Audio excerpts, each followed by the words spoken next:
वहाँ एनडीए के टीम लोग आएंगे, शीर्षस्थ नेतागण में से प्रमुख लोग आएंगे और तय करेंगे। और इस बीच में कुछ एजेंसी से ऐसा आकलन किया जा रहा है कि कौन ऐसा कंस्टिट्यूंसी में जहाँ कौन जीत सकता है। ये सब की स्थिति को समझते हुए फिर निर्णय लिया जाएगा। अभी कोई निर्णय नहीं।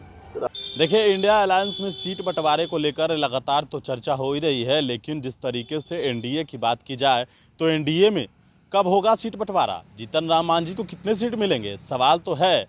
और ये सवाल आज मांझी जी से पूछा भी गया है।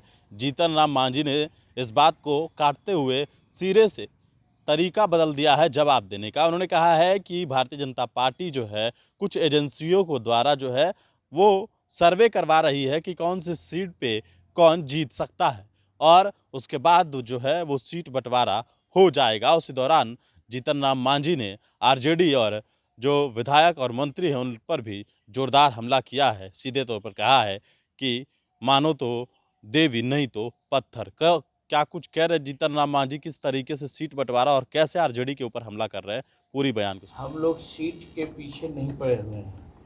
जो प्रक्रिया है एनडीए का, एनडीए अपना चुनाव में लगे हुए हैं, कहीं कहीं सब साथी लोग लगे हुए हैं, सबको मौका दिया जा रहा है काम करने का। और चुनाव के बाद हर जिला में, हर प्रांत में, जहाँ लोकसभा का चुनाव तो सभी प्रांत में होना ही है, वहाँ एनडीए के टीम लोग आएंगे, शीर्षस्थ नेतागण में से प्रमुख लोग आएंगे और तय करेंगे। और इस बीच में कुछ एजेंसी से ऐसा आकलन किया जा रहा है कि कौन ऐसा कंस्टिट्यूंसी में जहाँ कौन जीत सकता है। ये सब की स्थिति को समझते हुए फिर निर्णय लिया जाएगा। अभी कोई निर्णय नहीं। तो आरजेडी के एक विधायक ने कहा है कि माँ दुर्गा जो है वो काल्पनिक पात्र है। देखिए, ये आस्था का विषय है। मानिए तो पत्थर और न तो भगवान, यही मान्यता है। लोग मिट्टी को भी भगवान मान करके लोग पूजा करते हैं। अब हिंदुस्तान एक ऐसा देश है जो आस्था का देश है। यहाँ आस्था से ही बहुत सा काम चलता है। तो हम न माने अलग बात है, आप न मानिए अलग बात है, लेकिन कोई मानते हैं उसके आस्था पर ठेस नहीं पहुंचाना चाहिए। अगर ऐसा वो बोलते हैं सार्वजनिक रूप में तो उनकी गलती है। वो कहें कि हम नहीं मानते हैं, लेकिन दुनिया मान रही है, वैसे चीज़ को उनको वर्जन करना चाहिए अपने वक्तव्य। आरजेडी के मंत्री हैं, वो कहते हैं कि हम प्रतिदिन अफसर को गाली देते हैं।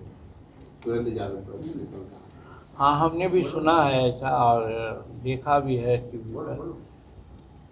अब इसके संबंध में हम बहुत कुछ तो नहीं कहेंगे, लेकिन जो आदमी जिस संस्कार में पलता है तो उसी रूप में काम करता है, और जिस पद्धति से वो काम लेता है उसी पद्धति में विश्वास करता है।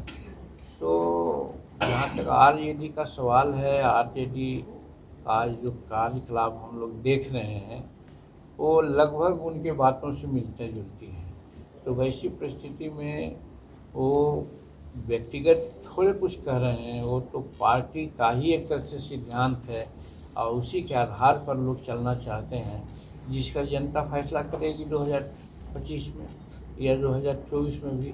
इसलिए वो कहते हैं, वो कोई अच्छी बात नहीं बोलते हैं, ये बोले हैं ऐसा मैं मानता हूँ। राजनीति में सुरक्षता और शुचिता का जगह होता है, न कि अनर्गल बात का और अश्लील बात का।